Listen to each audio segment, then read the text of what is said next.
어디로 가냐면 결국은 이탈리아로 가는 거잖아요. 로마로.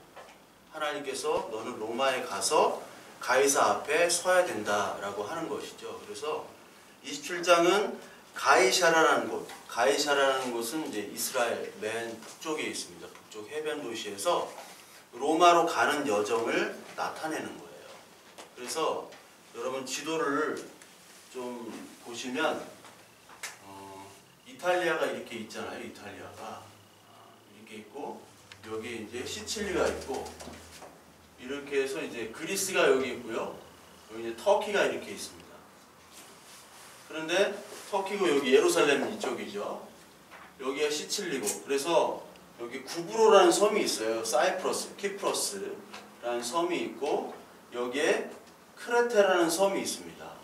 그리고 여기에 이제 시칠리가 있는데 여기 성경으로 27장에 나오는 그 장면은 이쪽에서 여기를 가서 이쪽으로 해서 여기 와서 이렇게 가는 거예요. 로마로. 나중에 지도를 보세요. 여기가 이제 구브로라고 사이프러스라는 섬이죠. 그러니까 바울이 이때 당시에 로마로 갈 때는 이 백길로 늘 가는 거예요. 오늘 27장에 나오는 그 광풍이 불고 하는 장면이 있죠. 광풍이 불고 하는 장면은 여기가 크레타 섬입니다. 그리고 성경에서 그레데라고 나와요. 크레타 섬. 크레타 문명 그런 게 나왔죠. 여기 시칠리가 여기 마피아의 고향이잖아요. 시칠리. 그리고 이제 27장 맨 마지막에 이제 한 섬에 딱 도착을 해요. 난파가 돼가지고. 그래서 28장에 보면 멜리데 섬에 오르다라고 하는 곳이 이 시칠리 밑에 조그마한 몰타라는 섬이에요. 몰타. 여러분 지도로 보시면은 알 거예요. 나중에. 그래서 이쪽이 다 지중해라고 해요. 지중해라고 하고 여기는 특별히 에게해라고 합니다. 에게해. 에게해. 요 그리스 요쪽 오른쪽 요쪽이 에게해고 요 그리스 요쪽은 이오니아라고 해요. 이오니아해. 그리고 이쪽은 아드리아해라고 해요. 아드리아해. 제가 운이 좋게도 이쪽을 좀 많이 다녀봤어요. 네. 크루즈를 타고도 다니고 7,000원짜리 크루즈가 있어요. 네. 많이 다녀봤는데 이쪽이 이제 전 세계에서 가장 아름다운 바다죠. 바다라고 해봐야 이쪽밖에 없어요. 사실 아름다운 바다는. 왜냐면 다 주위가 둘러싸이는 지중해이기 때문에 우리가 태평양 한가운데를 아름다워 하진 않잖아요. 아름답다고 하진 않고 이쪽이 이제 여행을 가면 이쪽으로 이제 가면 좋아요. 근데 여기 크레타에 있는 이야기를 얘기하는 거예요. 그래서 이쪽에서 크레타에서 몰타까지 가는 여정이 바로 사도행전 27장이에요. 나중에 지도를 한번 보시면 이해가 더 빠르실 테고 나중에 기회가 되시면 한번 돌아다녀 보세요. 그러면은 되게 좋습니다. 그러니까 몰타 이런 데도 거의 다 이제 유적지들이 많고 이쪽 동네는 대부분이 그 유네스코 그 세계 문명 그 지정 장소들이에요. 그러니까 나중에 죽기 전에 한번 꼭 가봐야 될 장소들입니다. 그래서 오늘 이 로마까지로 압송되는 길을 얘기하고 있어요. 그래서 여기에 보니까 하나님께서 그 바울을 택해서 바울과 함께 이제 다른 죄수들 몇 명을 율리오란 사람 아우구스도 대의 백부장 율리오란 사람에게 맡기죠. 아우구스도라는 것은 아우구스투스 황제라는 걸 얘기하고 아우구스투스의 백부장이라는 것은 그 친위대를 얘기해요. 그러니까 가장 최고 권력을 얘기하는 거죠. 그 율리오라는 그 백부장에게 이 사람들 죄수들을 이제 맡긴 거죠. 바울과. 그래서 이 바울을 이 백부장이 어떻게 대접하냐면 3절에 보니까 이튿날 시돈에 되니 율리오가 바울을 친절히 대하여 친구들에게 가서 대접받기를 허락하더라. 친절히 대했다라는 거예요. 친절히 대하고 왜냐하면 바울이 이제 로마 시민권자이기 때문에 그리고 바울이 이제 이탈리아로 가려고 할 때 알렉산드리아라는 배를 이제 타게 되죠. 근데 그 말은 뭐냐면 이 배를 탈 때 알렉산드리아에서 온 배를 만나서 타게 된다는 거예요. 그러니까 이쪽까지 가는 배는 이쪽까지 가는 배는 규모가 작은 배였어요. 그래서 알렉산드리아 이집트에서 오는 알렉산드리아에서 오는 그 배를 큰 배를 갈아타고 로마로 가는 겁니다. 그러니까 알렉산드리아에서 왜 배가 오냐면 알렉산드리아에 있는 그 많은 곡물들 그리고 농산품들 그리고 노예들 이런 사람들을 다 실어가지고 가는 큰 배로 갈아탄다는 거죠. 갈아타서 어디까지 가게 되냐면 이제 크레테 이 크레타 섬까지 이제 가게 되는 여정을 7절 여기 보니까 살몬의 앞을 지나 그레데 해안을 바람막이로 항해하여 이렇게 나오죠. 이렇게 나오게 돼요. 그러니까 하나님께서 그 크레테까지 가는 동안에 백부장에게 호의를 또 하게 했죠. 백부장에게. 그리고 백부장에게 그 호의를 받게 한 것은 또 하나님의 또 섭리죠. 성경에서는 백부장이 참 많이 등장을 합니다. 로마 군사들. 예수님께서 죽으실 때도 백부장이 있었죠. 로마 백부장이 신앙 고백을 하잖아요. 이 사람이 정말 하나님의 아들이다 라고 신앙 고백을 합니다. 근데 정작 유대인들은 신앙 고백을 하지 않았어요. 또 갑자기 추워지는 것 같은데 저걸 켜야 되나? 네. 백부장은 신앙 고백을 했어요. 여기서 마찬가지로 이 백부장은 바울에게 지금 호의를 베풉니다. 그러니까 어떻게 보면은 하나님께서 주시는 이 사람들이 있는데 그 사람들이 자기 사람들, 자기의 동족이 아닌 자기를 핍박할 수밖에 없는 조건들이 있는 사람들을 통해서 하나님께서 일하고 계신다는 거죠. 그래서 여러분 살아가다 보면요. 아, 저 사람은 정말 나와 함께 갈 사람인데 하는 사람은 꼭 안 와. 근데 저 사람은 기대도 안 했는데 하나님의 일은 꼭 그래요. 하나님의 일은 아, 저 사람은 왜 오지 하는데 하나님께서 붙여주시는 경우가 굉장히 많아요. 그러니까 오늘 이 죄수로 가는 이 바울에게 하나님께서는 아우구스투스 백부장을 붙여주셔서 보호를 하고 계신다는 겁니다. 그리고 오늘 그레데 해안으로 이제 가는데 그 8절에 간신히 그 연안을 지나 미양이라는 곳에 이르러 라세아시에서 가깝더라. 이거는 뭐 별로 기억 안 해도 돼요. 그러니까 크레타라는 섬이 있는데 여기 크레타 섬에 미항, 아름다운 항구라는 그런 곳이 있대요. 그런데 그 미항에서 겨울을 지내지 아니하고 어떻게 지내냐면 여기 12절에 보니까 그 항구가 겨울을 지내기에 불편하므로 거기서 떠나 아무쪼록 베니스에 가서 겨울을 지내자 이렇게 얘기를 해요. 그러니까 크레타라는 섬이 있는데 미항이라는 곳에서 지내지 않고 크레타 쪽 옆으로 좀 가면은 미항이라는 곳이 아닌 여기 베닉스로 가자라고 이 사람들이 얘기를 한 거예요. 누가 얘기를 해요? 여기 보니까 백부장과 선장과 선주가 얘기했다는 거예요. 전문가들이 얘기한 거죠. 전문가들이. 그 전문가들이 얘기해가지고 딱 보니까 13절 남풍이 순하게 불며 그들이 뜻을 이룬 줄 알고 닻을 감아 그레데 해변을 끼고 항해하더니 이런 말이 나와요. 쉽게 설명하자면 크레타 섬이 이렇게 있다고 봐요. 크레타 섬이 이렇게 있는데 이쪽이 미항이라는 곳이 여기 있는데 여기서 머물지 않고 이쪽으로 이동한 거예요. 이쪽이 베닉스라는 곳입니다. 베닉스. 여기서 머물면 되는데 이쪽에서 머무는 게 더 낫다라고 선장과 선주와 여기 나오는 누구죠? 백부장이 이렇게 백부장이 믿었죠. 선장과 선주의 말을. 근데 바울은 뭐라고 얘기해요? 여기 보니까 여러 날이 걸려 금식하는 절기가 이미 지났으므로 항해하기가 위태한지라 바울이 그들을 권하여 말하되 여러분이여 내가 보니 이번 항해가 화물과 배만 뿐만 아니라 우리 생명에도 타격과 많은 손해가 끼치리라 하되 이런 말을 해요. 바울도 여기 여러 번 다녔는데 이쪽으로 가면은 위험할 거라고 바울은 얘기합니다. 그런데 이 선주와 선장들은 더 경험이 많잖아요. 바울보다. 이쪽으로 가도 된다라고 얘기를 해요. 어떻게 가느냐? 이 해안선을 따라간다고 얘기를 해요. 여기서 안전하게. 혹시 모르니까 이쪽 바깥 바다로 가면은 이제 더 폭풍이 일어날지 모르니까 가까이 가자 그거죠. 가까운 거리니까.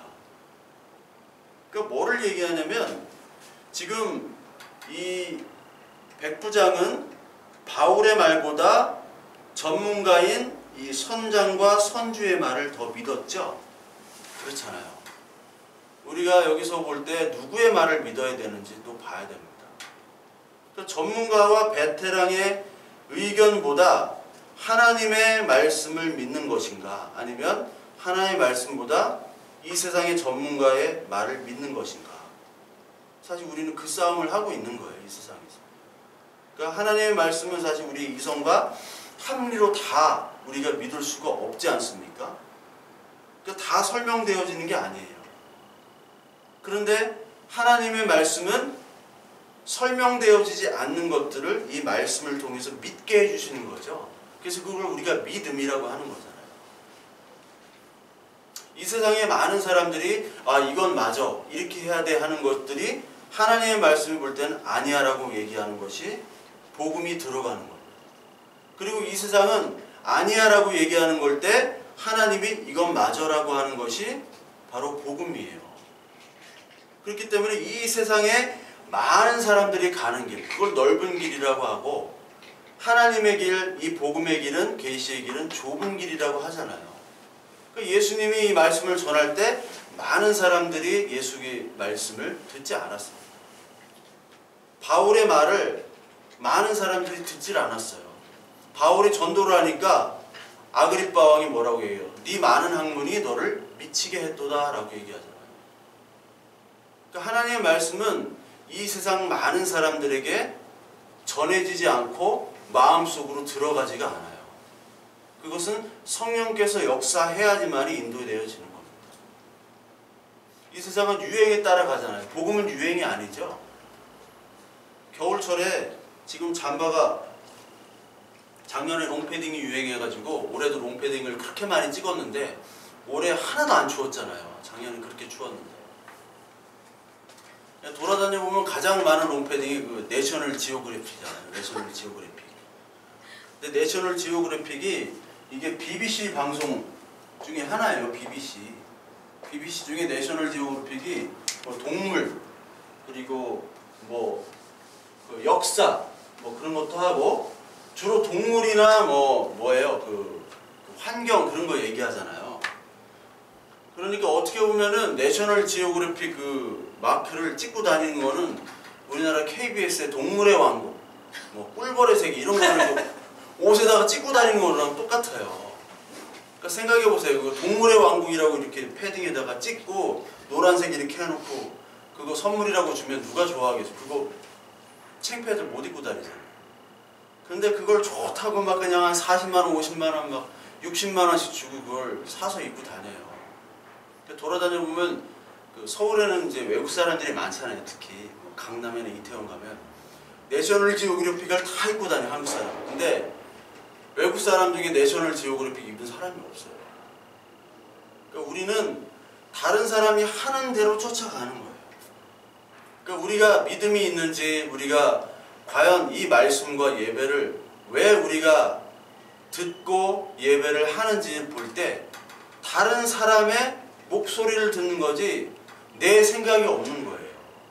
이 시대에. 남이 하니까 나도 해야 된다는 거죠.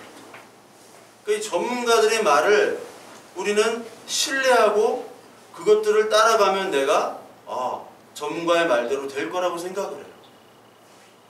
그래서 이 세상은 다 자기가 전문가래요. 뭐 숙식 보장, 월 500 보장 뭐 이렇게 하는 거는 아니잖아요. 뭔지. 그 플랜카드 보면 다 1억에 세 채, 뭐 아파트 세 채를 1억에 어떻게 사? 연 30% 이상 수익 보장. 이거 다 거짓말인데 그걸 다 따라간다고요. 여기 나오는 사람들도 이 선장과 선주 또 백부장도 안전에 안전을 기해서 이쪽까지는 갈 수가 있어. 그리고 혹시 모르니까 여기 다칠가마 그레데 해변을 끼고 항해했다고 그랬죠.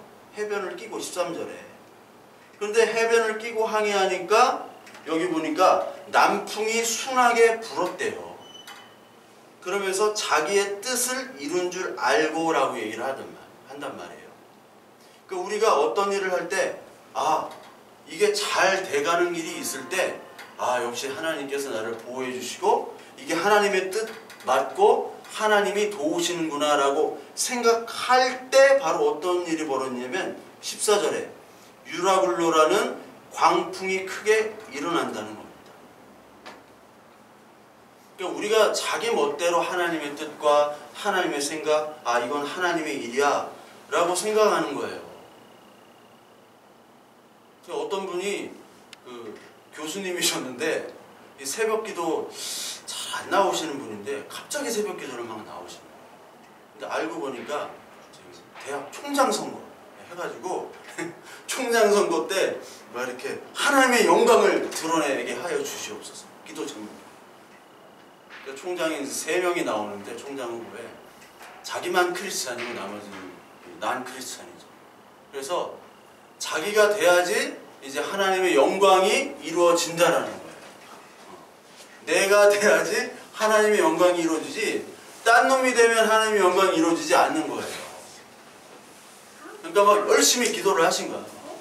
또 다른 사람들도 열심히 막 이분이 돼가지고 총장이 돼야지 하나님의 영광이 되고 높여지잖아요. 그런데 그분이 떨어지셨어요. 그러니까 새벽 기도를 안 나오시더라고요. 그러니까 하나님의 영광을 너무 쉽게 자기의 원하는 것, 자기의 뜻 거기다가 너무나 초점을 맞추는 거예요. 그러니까 영광이라는 단어는 하나님에게만 쓰는 거라고 그랬죠? 네? 하나님에게만. 영민이라는 단어는 이렇게 인간에게 쓸 수 있지만 영광이라는 단어는 이제 하나님에게만 쓸 수 있는 거예요. 대단한 그 단어예요. 우리 인간에겐 영광이라는 단어를 쓸 수가 없습니다. 동생이 이름이죠. 네. 영광이라는 단어를 쓸 수가 없어요. 근데 이 하나님께서는 잘 되는 것 같더니만 유라굴로와 광풍을 하나님께서 일으키셨어요. 왜 그러셨을까? 그냥 순풍으로 남겨주셔도 되는데 그 광풍이 일어나니까 배가 밀려 바람을 맞추어 갈 수 없어 가는 대로 두고 쫓겨가다가 이런 말이 나오죠. 그러니까 광풍이 있으면요 여러분 도시나 다시나 아무 쓸모가 없잖아요. 아무리 키를 운전한다고 해도 아무 소용이 없죠. 성경에는 여러 가지 배가 나오는데 그 중에 여러분 방주가 있죠. 방주. 네. 방주가 있습니다. 방주는 키가 없잖아요. 사람이 운전하는 게 아니죠. 하나님이 인도하는 대로 가는 게 방주입니다.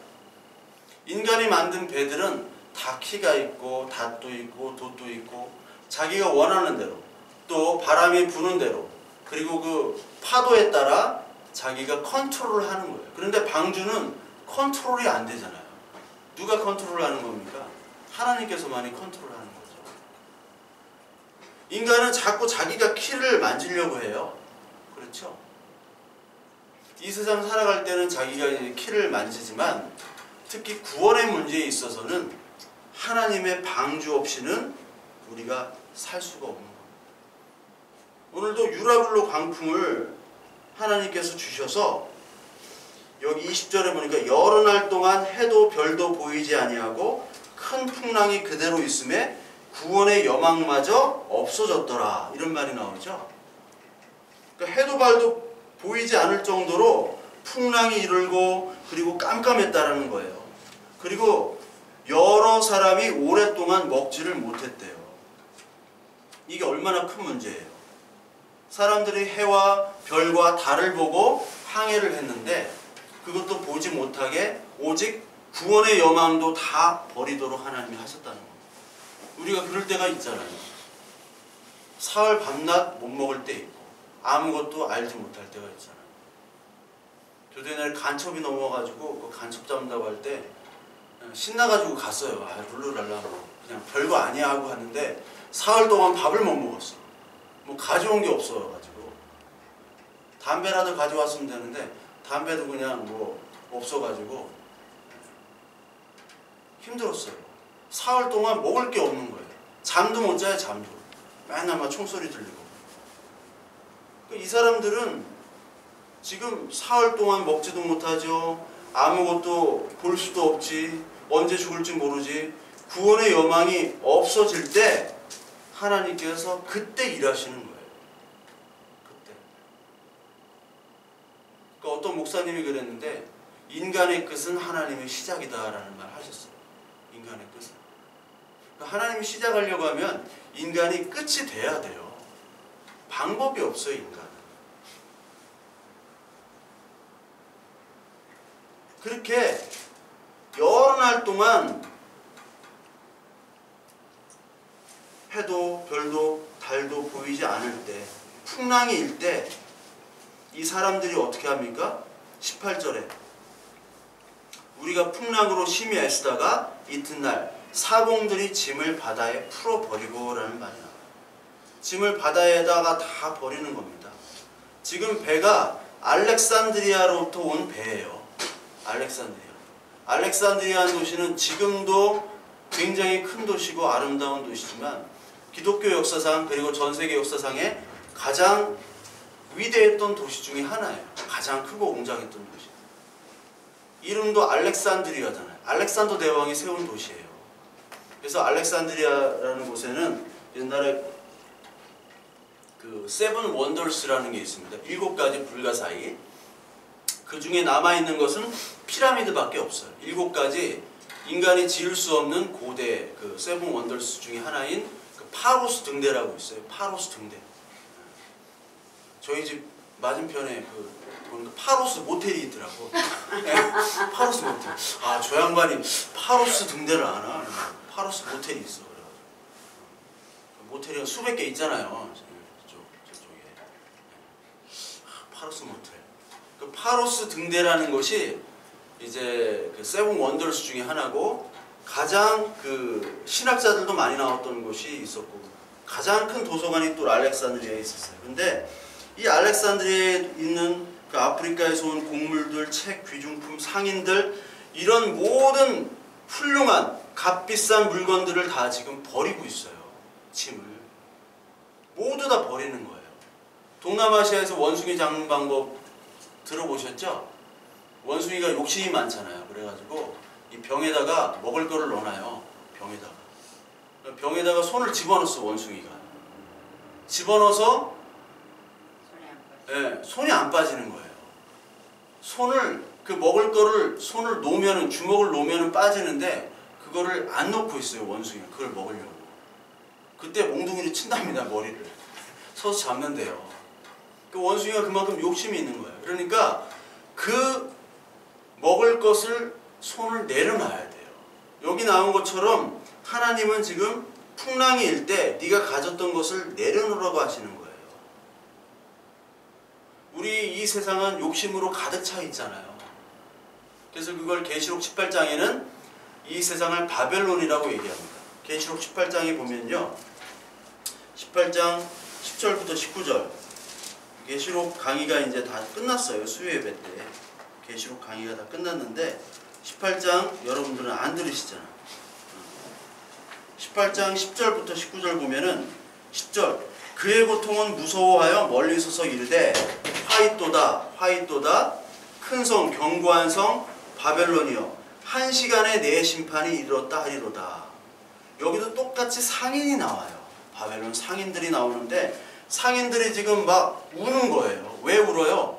이 바벨론이 망했기 때문에 더 이상 물건을 살 수도 팔 수도 없는 거예요. 상인이 물건을 살 수도 팔 수도 없다는 것은 망하는 거 아니에요.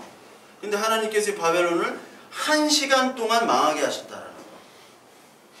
여기 11절부터 보니까 땅의 상인들이 그를 위하여 울고 애통하는 것은 다시 그들의 상품을 사는 자가 없음이라. 12절부터는 상품들의 품목들이 쭉 나옵니다. 근데 13절을 한번 보세요. 18장 13절에 보면 계피와 향료와 향과 향유와 유황과 포도주, 감람류, 고운 밀가루와 밀이요, 소와 양과 말과 수레와 종들과 맨 마지막에 사람의 영혼들이라.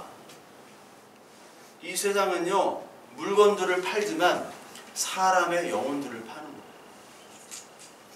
영혼을 도둑질해가지고 영혼을 팔게 되는 거예요. 지금 사람들이 제정신으로 사는 게 없어요. 어떻게 보면 반 미쳐 있다고요. 그러니까 어디 막 음식점에 돌진하고요. 그런 사람들 많잖아요. 그게 지금 이 사람들의 영혼이 지금 팔려있는 상태예요. 그래서 예수님께서 그 팔려있는 상태를 가지고 그 강도의 집에 들어가지고 예수님께서 그 자기의 식구들은 강도로 뺏어온다고 하셨잖아요. 그 말씀이 있죠? 내가 집에 들어가가지고 물건을 훔칠 때 가장 강한 자부터 묶어놓고 그 살림살이를 내가 가져와야 되지 않느냐라는 얘기를 하세요. 예수님이. 기억나시죠? 처음 들어본 것 같아. 이거 설교 시간에 수십 번 했는데. 강도로, 그러니까 예수님이 강도로 오신 거예요. 이 세상에 강도로 오신 겁니다. 이 세상 사람들은, 이 세상은 우리들을 이 세상에 얽매이도록 하는 거예요. 이 세상의 재산으로 갖기를 원해요. 근데 예수님께서 강도로 오셔가지고 자기 자녀를 빼내는 거예요. 그거를 성경에서 늑탈이라고 했잖아요. 늑탈. 그게 나쁜 뜻에서 늑탈이 아니라 좋은 뜻에서 늑탈입니다. 그래서 우리를 출애굽하신 게 구원이고, 우리를 바벨론으로부터 포로된 바벨론에서 다시 인도하신 게 바로 하나님이잖아요. 그래서 구약 성경에 출애굽이 있고 바벨론 탈출이 있는 거예요. 그게 역사적인 사실이지만 동시에 이 세상으로부터 하나님께서 구원해 주신다는 얘기를 하고 있는 거란 말이에요. 무슨 얘기인지 아시죠?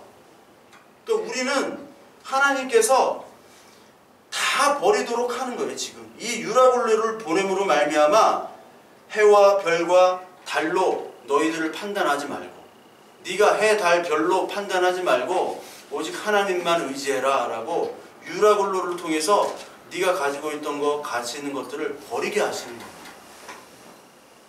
이게 바로 하나님의 섭리예요.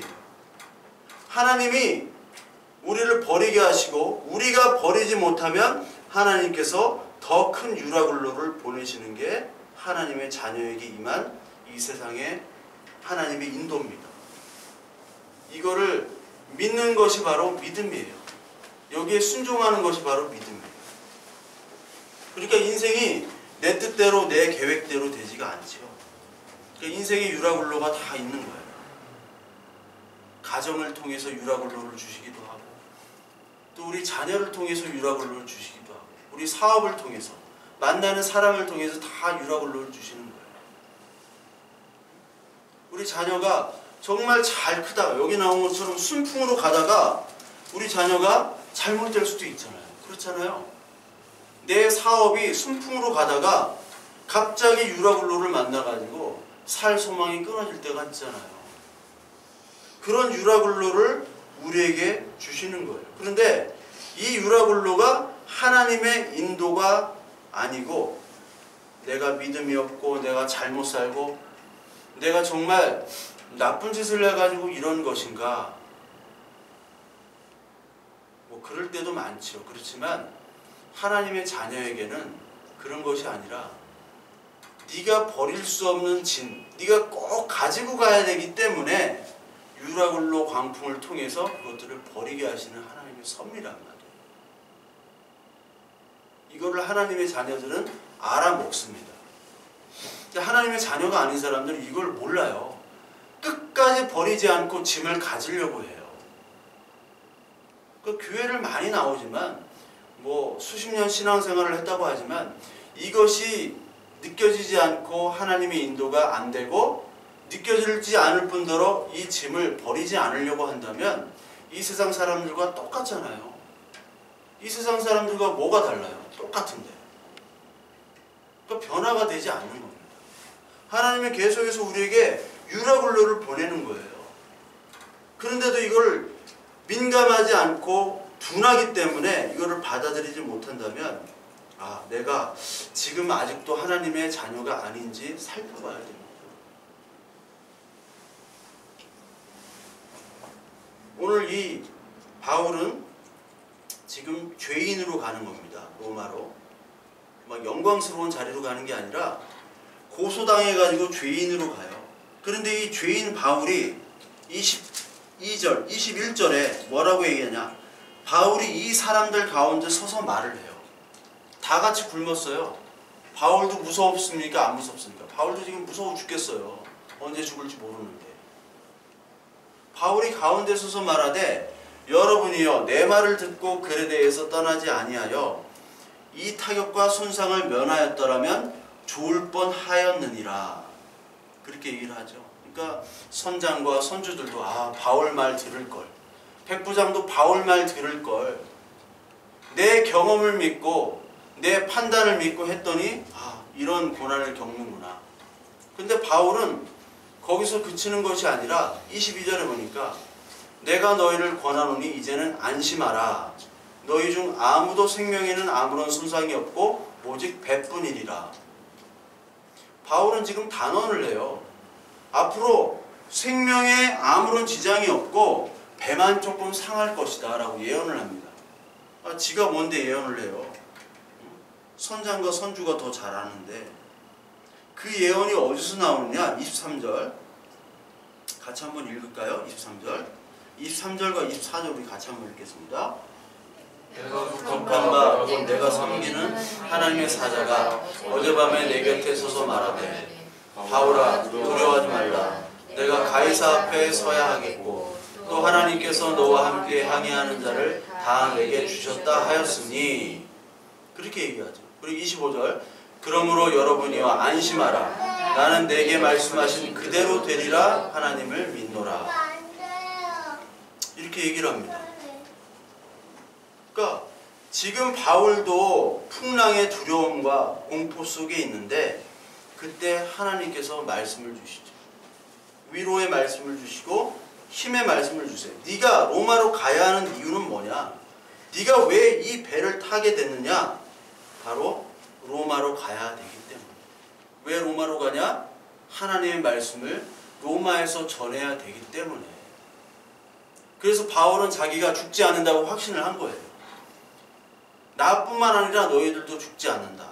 그래서 27장 37절에 보면 배에 있는 우리의 수는 전부 276명이더라. 276명이 한 명도 죽지 않고 다치거나 상하지 않고 다 살았어요. 왜요? 하나님의 인도 바울 때문에 그런 겁니다. 우리가 왜 이렇게 우리는 날마다 하나님을 거역하고 날마다 죄를 짓는데 왜 하나님이 이렇게 살려주실까요? 오직 한 분 그 아담이신 예수 그리스도 때문에. 첫째 아담인 그 아담은 죄를 졌기 때문에 우리가 죄에 있지만 두 번째 오신 그 마지막 아담 때문에 우리가 하나님의 자녀가 된 것처럼 이 바울 때문에 276명이 산 거예요. 276명은 다 각자의 신을 믿었습니다. 구약 성경에 보면 요나가 나오죠. 요나도 똑같이 풍랑이 일잖아요. 똑같이 바울이랑 똑같은 그거예요. 랑데뷰예요. 지금 랑데뷰가 아니라 데자뷰. 말이 막 헛나와. 말이 막 1년이 달라요. 랑데뷰 그러니까 왜 나오는지 모르겠어. 데자뷰처럼 구약의 사건이 그대로 바울도 선지자잖아요. 바울이 이루어지는데 그때 요나 때는 모든 사람이 다 각자의 신을 믿었는데 기도해 보니까 다 너 때문이야. 그건 너 때문이야 해가지고 바다에 던졌잖아요. 근데 던지고 나서 요나가 다시 살았잖아요. 근데 지금은 구약은 어떤 희미하단 말이에요. 하나님의 그 계시가. 근데 바울이 이 똑같은 광풍 속에서 하나님이 나를 보내셨고 내가 로마로 가야 되는 이유를 다 얘기했다. 너희들은 살 것이다 했는데 진짜로 다 살았어요. 그 276명이 이제부터 바울의 말을 따랐을까요? 안 따랐을까요? 따랐겠죠. 그 사람들이 하나님의 기적을 보고 하나님을 믿었겠죠. 믿었는지 안 믿었는지는 확실히 안 나오지만 그 중에 몇 명 이상은 믿었을 거예요. 아니, 대다수가 믿었을 거라고 봅니다. 왜? 바울이 있었기 때문에. 그러니까 바울에게 두려워하지 말라고 하나님께서 분명히 얘기하시는 거예요. 바울을 불러내셔가지고. 그러니까 우리가 인생 살아가는 동안에 정말 죽을 것 같이 힘들고 이 유라굴로 광풍이 있을 때 가장 우리를 그래도 살게끔 만들어주는 것은 바로 하나님의 이런 말씀입니다. 말씀, 위로, 격려. 그 말씀, 위로, 격려가 어디서부터 나오느냐? 사랑으로부터 나오는 거예요. 사랑. 여기 24절에 바울아 두려워하지 말라. 내가 가이사 앞에 서야 된다. 이거는 하나님이 이 바울을 아들로 택해서 이방인의 선지자로 택해서 아들에게 하는 말, 자녀에게 하는 말이에요. 이게 그냥 사명으로만 주면요, 야, 너 이거 해, 너 꼭 이거 해야 돼 라고 하면은요 어떤 부담감만 오게 되죠. 베드로가 예수님을 부인한 후에 나중에 예수님과 갈릴리 바다 앞에서 만나잖아요. 그래서 같이 아침을 먹습니다. 그 장면이 나오죠, 요한복음에. 그러면서 예수님 뭐라고 얘기하냐면, 베드로야, 네가 정말 나를 사랑하느냐. 그때 베드로가 사랑합니다. 그걸 주님이 아십니다. 그렇게 얘기하잖아요. 그러니까 하나님과의 우리의 소통은 하나님의 언약에 의한, 하나님의 은혜에 의한 그 사랑을 우리가 느끼고 있느냐. 그 사랑에 따라 우리가 움직여지고요. 그 말씀, 사랑이 담긴 말씀에 따라 우리가 살 수가 있는 거예요. 이 세상에 많은 사람들이 있지만 그 많은 사람들 중에 하나님의 자녀가 아닌 사람들은요, 여기 나온 것처럼 자기의 판단과 자기의 합리적인 생각, 그것에 따라 움직이거나 아니면 자기의 욕망에 따라 움직입니다. 그런데 그렇게 했다가 유라굴로와 같은 광풍이 일어날 때 그 사람들은 어떻게 돼요? 남을 원망하거나 다른 환경을 원망하거나 그렇게 돼버려요. 거기에 위로의 말씀이 없습니다. 왜? 하나님의 사랑이 없기 때문에. 하나님이 나를 오늘도 사랑하고 있다라는 그 마음이 없어요. 오늘 하나님이 나를 위해서 십자가에 달려 죽으셨구나. 그 사랑과 은혜, 하나님의 언약이 오늘 나를 통해서 이루어지는구나 라는 그런 생각이 없기 때문에 이 세상 사람들이 뭔가 일이 잘 안 되면 막 사심이 칼 들고 나가는 거예요. 네가 죽든지 내가 죽든지 하는 거란 말이에요. 여기 풍랑이 올 때 아무도 나서서 위로의 말을 하는 사람이 아무도 없죠. 왜? 구원의 여망마저 없어졌더라. 20절에 나오잖아요. 아, 우린 다 죽었구나. 괜히 그냥 바울 말 들을 걸 괜히 그냥 해가지고 백부장이 선장, 선주 죽이려고 했을 거야.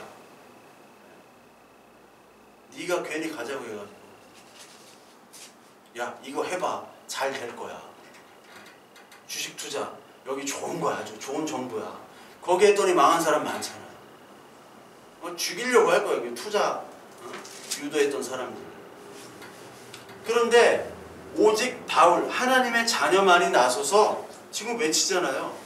야, 하나님이 나 인도해 주셔. 걱정하지 마. 거기에 용기를 얻습니다. 그러니까 여러분, 죄인에게 지금 은혜가 다가온 거예요. 모든 사람들이 죄수가 아니에요. 백부장, 세상에서 잘 나가는 사람이고, 선장, 선주, 돈 많은 사람들이에요. 근데 아무도 지금 다 구원의 여력이 없고 다 죽겠다고 생각했는데 바울만, 죄인만이 나와서 그 사람들에게 용기와 희망을 줬어요. 성경에 요셉 빵에 갔다 왔죠? 죄인이었단 말이에요. 죄인. 다니엘 사자굴에 들어갔던 죄인이에요. 고발당하고. 예수님 죄인으로 십자가 처형당했습니다. 바울 죄인이에요. 죄수입니다. 하나님은 죄수를 택해가지고 백부장이나 선장과 선주들을 부끄럽게 여기세요. 부끄럽게 만들어버리는 거예요. 그래서 하나님의 영광이 어디 있나를 죄인을 통해서 보여주시는 겁니다. 그러니까 죄가 많은 곳에 은혜가 많다는 거예요. 고린도전서 1장 26절부터 보세요. 형제들아 너희를 부르심을 보라. 육체를 따라 지혜로운 자가 많지 아니하며 능한 자가 많지 아니하며 문벌 좋은 자가 많지 아니하도다. 그러나 하나님께서 세상에 미련한 것들을 택하사 지혜 있는 자들을 부끄럽게 하려 하시고 세상에 약한 것들을 택하사 강한 것들을 부끄럽게 하려 하시며 하나님께서 세상에 천한 것들과 멸시받는 것들과 없는 것들을 택하사 있는 것들을 폐하려 하시나니 이는 아무 육체도 하나님 앞에서 자랑하지 못하게 하려 하심이라. 아무도 자랑할 수가 없습니다. 지금 구원받아가지고 이제 276일 구원받았는데 배에 있는 모든 짐들을 다 버렸잖아요. 그거 가지고 내가 장사해가지고 이윤을 남겨야지, 돈을 벌어야지 했던 상인과 선주와 이 선장들은 지금 손해를 봤어요. 손해를 봤지만 뭐를 얻었습니까? 생명을 얻었다는 거예요. 생명을. 우리는 이 세상에서 손해를 볼 수가 있어요. 예수 믿는 것 때문에 손해보는 거 많습니다. 예수를 정말, 예수 그리스도를 정말 잘 그대로 말씀대로 믿으면요 손해투성이에요. 손해투성이. 이 세상이 얼마나 전쟁터인데 악착 같아야 되잖아요. 손해투성인데 손해를 볼수록 하나님의 생명이 가깝게 되는 그 아이러니한 복음의 이게 진리고 복음의 진수예요. 그런데 그 손해 조금 보려고 하지 않으려고 손해 안 보려고 하다 보면 뭐를 잃어버리냐? 생명을 잃어버린다는 거예요. 오늘 이 시간에. 그래서 하나님의 자녀들은 손해를 보더라도 뭐 위에 터전에 사느냐면 하나님의 말씀, 그 위로의 터전을 삼습니다. 하나님의 사랑의 말씀, 은혜의 말씀. 그 위에 터전을 삼으면 인생이 무너지지 않아요. 마태복음 7장 24절. 마태복음 7장 24절에 마지막 그 산상수훈의 결론을 하나님께서 내시죠. 그러므로 누구든지 나의 이 말을 듣고 행하는 자는 그 집을 반석 위에 지은 지혜로운 사람 같으리니 비가 내리고 창수가 나고 바람이 불어 그 집에 부딪히되 무너지지 아니하나니 이는 주추를 반석 위에 놓은 까닭이요 나의 이 말을 듣고 행하지 아니하는 자는 그 집을 모래 위에 지은 어리석은 사람 같으리니 비가 내리고 창수가 나고 바람이 불어 그 집에 부딪히매 무너져 그 무너짐이 심하니라. 하나의 말씀 위에서 그 반석 위에 인생을 행하는 사람과 그 반석 위에 행하지 않는 사람, 모래 위에 지은 집 비교해서 하나님께서 설명하고 계시죠. 그러니까 우리는 하나님의 말씀으로 하나님의 존재와 하나님의 사랑과 그 은혜를 깨닫고 그리고 그 말씀대로 살아가는 사람들이라는 거예요. 그게 가장 큰 은혜고 가장 큰 축복이라는 거예요. 산상수훈의 결론입니다. 그래서 하나님의 자녀밖에는 내가 누구인지, 하나님이 어떤 분이신지, 하나님이 왜 나를 이렇게 인생에 태어나고 지금까지 살게 했는지 하나님의 자녀만 그거를 말씀으로 깨달을 수 있는 거예요. 그래서 우리 인생은 이 성경 말씀으로 해석이 되어져야지 그게 하나님의 자녀예요. 하나님의 자녀는 해석이 되어지고 하나님의 자녀가 아닌 사람은 아무리 교회 나오고 예배하고 찬양을 해도 해석이 안 되는 거예요. 늘 하나님을 원망하고 다른 사람을 원망해요. 기쁨이 없어요. 사랑이 없어요. 내 것만 챙기려고 하는 거예요. 버리질 못해요. 하나님이 버리라고 했는데 버리질 못해요. 오늘 이 많은 276명, 바울을 포함한 276명은 결국 몰타까지 옵니다. 28장 보면 우리가 구주돈 후에 안즉 그 섬은 멜리데라 하더라. 몰타예요, 몰타. 이 시칠리 바로 밑에 있는 섬입니다.